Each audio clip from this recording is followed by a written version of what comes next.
Les amis, il existe certains constructeurs pour lesquels la folie semble n'avoir aucune limite. Des marques qui s'emploient année après année à nous proposer des modèles qui brisent et redéfinissent toutes les normes auxquelles nous étions habitués.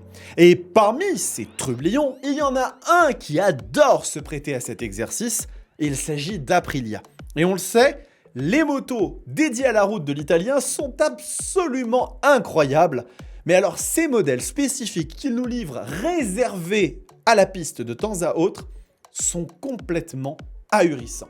Et vous vous en doutez, ils ont récidivé. En effet, il y a quelques jours, le constructeur de Noal a annoncé son nouveau fer de lance, une moto totalement dingue. Je veux bien sûr parler de la Aprilia RS V4X GP.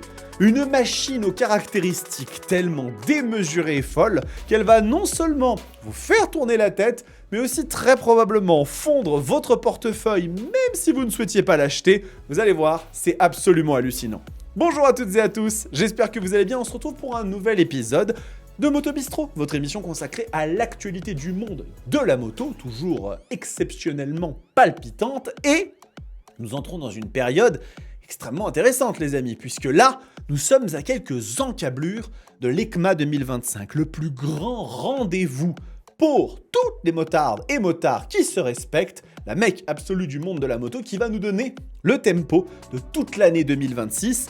Et donc, c'est bien évidemment un rendez-vous absolument incontournable que je couvrirai. Comme chaque année, ça fait 4 ans maintenant que je vous couvre l'EICMA. À chaque fois, on a affiné la recette, la formule pour arriver à quelque chose qui vous plaise encore plus.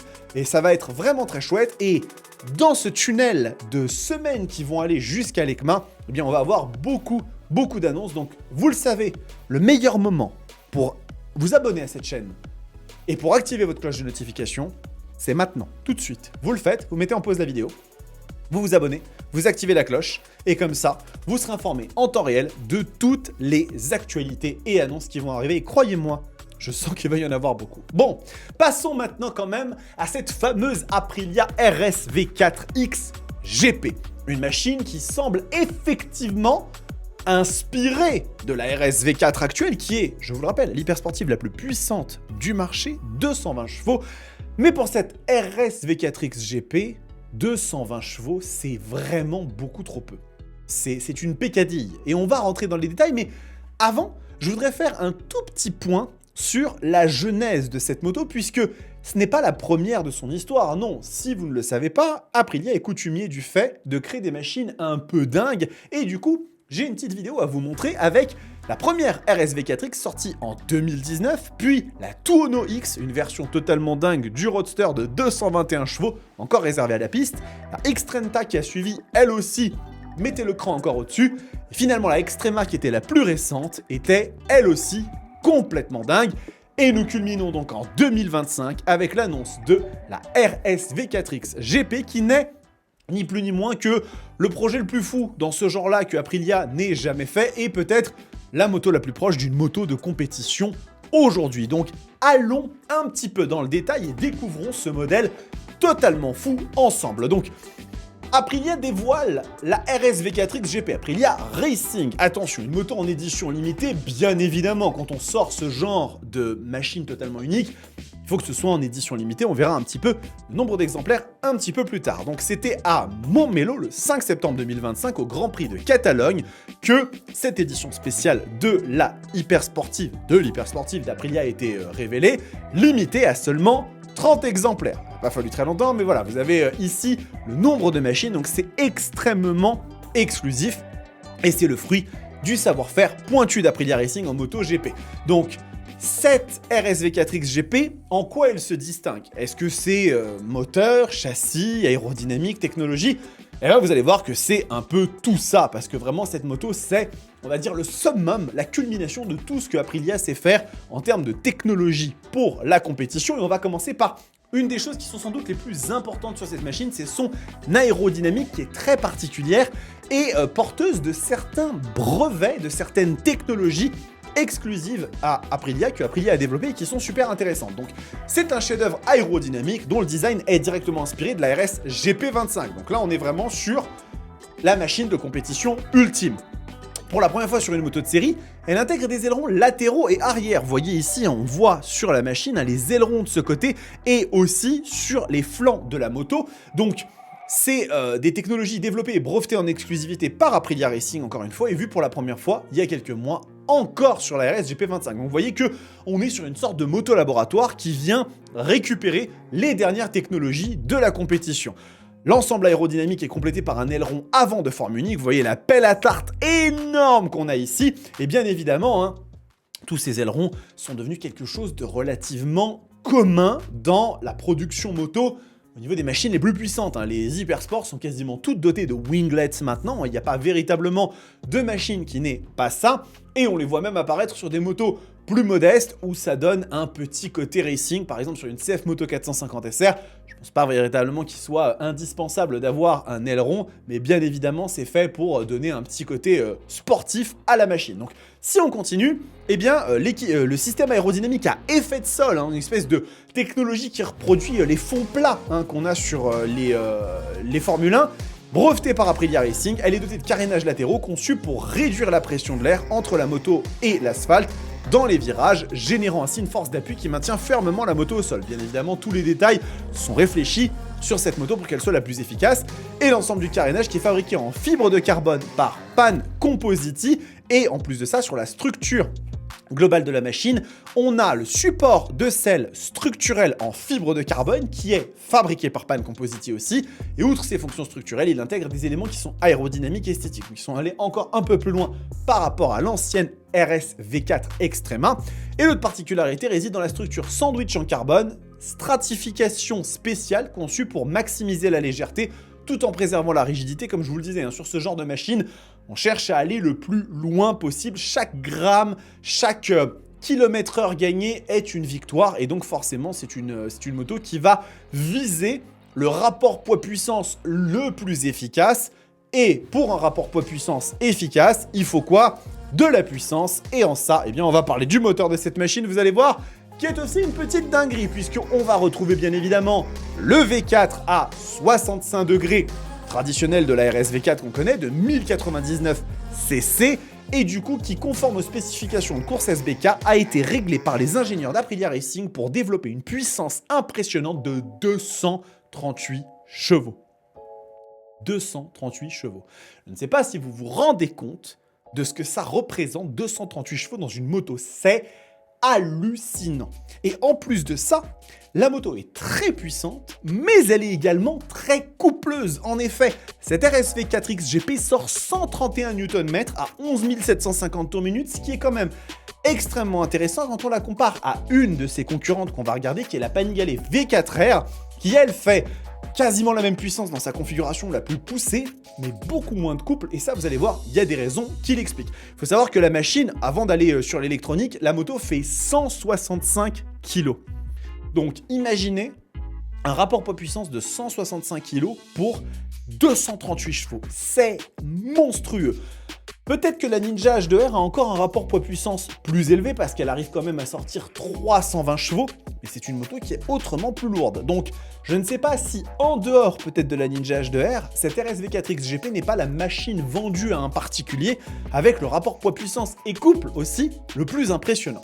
Donc, bien sûr, il faut de l'électronique pour juguler tout ça, et là, c'est pas de l'électronique qu'on va retrouver dans la RS 660 ou dans une Touareg. Non, non, on est sur un ECU APX qui est développé directement par Aprilia Racing, la dernière évolution du boîtier qui a quand même permis à la RSV4 de remporter les titres World SBK avec Max Biaggi. Donc on est quand même sur un truc assez énervé. C'est un ECU qui utilise des stratégies de niveau compétition identiques à celles déployées en course, avec des paramètres entièrement personnalisables en fonction du style de conduite et des conditions de la piste. Alors bien sûr, on est sur un niveau qui est extrêmement poussé en ce qui concerne l'électronique, et c'est pas de l'électronique tout public comme on va retrouver sur les RSV4, les S1000RR et compagnie. Non, c'est vraiment encore beaucoup plus loin. D'ailleurs, petit détail qui fait plaisir, chaque RSV4 XGP est livré avec un ordinateur portable Yashi dédié, préchargé avec le logiciel de gestion et de réglage fin de l'ECU. Bien évidemment, si vous avez une moto comme ça, il faut pouvoir la régler au plus précis, et donc c'est quelque chose qui est possible. La partie cycle de la moto, bien évidemment, est aussi à analyser parce que vous vous en doutez, hein, on n'est pas sur des éléments pareils qui vont sur la route. Non, non, là on est sur du très très lourd, donc on descend un petit peu. Et là vous voyez que là, le châssis c'est un double poutre en aluminium, c'est quelque chose qu'ils utilisent depuis très longtemps et qui marche parfaitement. C'est peut-être le meilleur châssis avec le monocoque aluminium pour la compétition. Et on a une suspension mécanique Öhlins avec un réglage dédié. Donc à l'avant on a une fourche Öhlins pressurisé, ça bien évidemment, hein, c'est pas du X30, hein, c'est bien plus que ça, et un système de freinage Brembo avec un mètre cylindre radial 1916, des étriers monoblocs GP4MS qui sont encore une fois bien plus efficaces que même des Brembo Stylema ou iPure, et des plaquettes de course Z04 ainsi que des disques T-Drive. Les disques T-Drive, c'est les disques à ailette, chose qu'on va retrouver notamment par exemple sur la dernière Panigale tricolore qui était la première moto de route homologuée pour la route à avoir des disques de frein de compétition. Donc ça, c'est vraiment hyper intéressant. Au niveau de la monte de pneus, c'est simple, on est sur du Pirelli Superbike SC1 à l'avant et SCX à l'arrière. C'est les mêmes pneus que ceux utilisés en World SBK. Comme ça, au moins, c'est réglé. Donc là, vous avez quelques clichés de la machine qui est véritablement somptueuse avec son carénage tout en fibre de carbone. J'adore le détail d'avoir un échappement juste en dessous de la selle et l'autre sur le côté. Vous avez tous les petits détails comme ça qui sont très jolis sur la machine. Et alors, bien évidemment, hein, vous vous en doutez, une moto comme ça à 30 exemplaires qui est littéralement une machine de compétition, ça ne vaut pas 3 €. Non, c'est une moto qui est excessivement onéreuse. Et si on regarde, eh bien, comme je vous le disais, seules 30 unités de la RSV4X GP sont produites et 90 000 € plus la TVA. Donc en France, c'est 20%. Ça fait 108 000 € la machine. Bon, à ce prix-là, vous aurez l'ordinateur portable, un NFT dédié. Alors, un NFT, ça j'adore. Hein. Si vous savez pas, les NFT, c'est des espèces de jetons électroniques. Enfin, bref.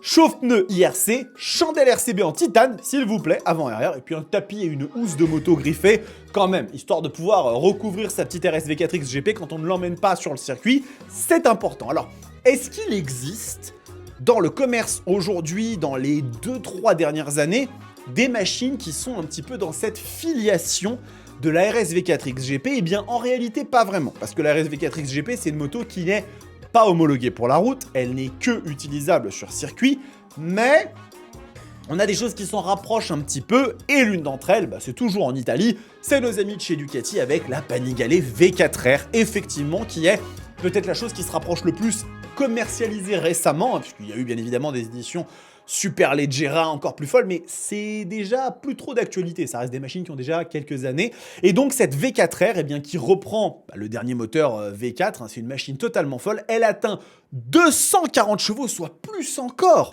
que la RSV4X GP, hein, dans sa configuration racing à 16 500 tours minute. Alors attention, pour atteindre ce genre de performance, il y a deux configurations. Une configuration route qui est, elle, homologuée, et vous pouvez rouler avec une Panigale V4R. D'ailleurs, je sais pas si vous savez, mais j'ai fait un essai de la Panigale V4R. Il est quelque part par là, si j'ai oublié de le mettre, allez voir sur la chaîne, puisque j'ai quand même eu l'occasion de tester une Panigale V4R. C'est pas tous les jours, voilà.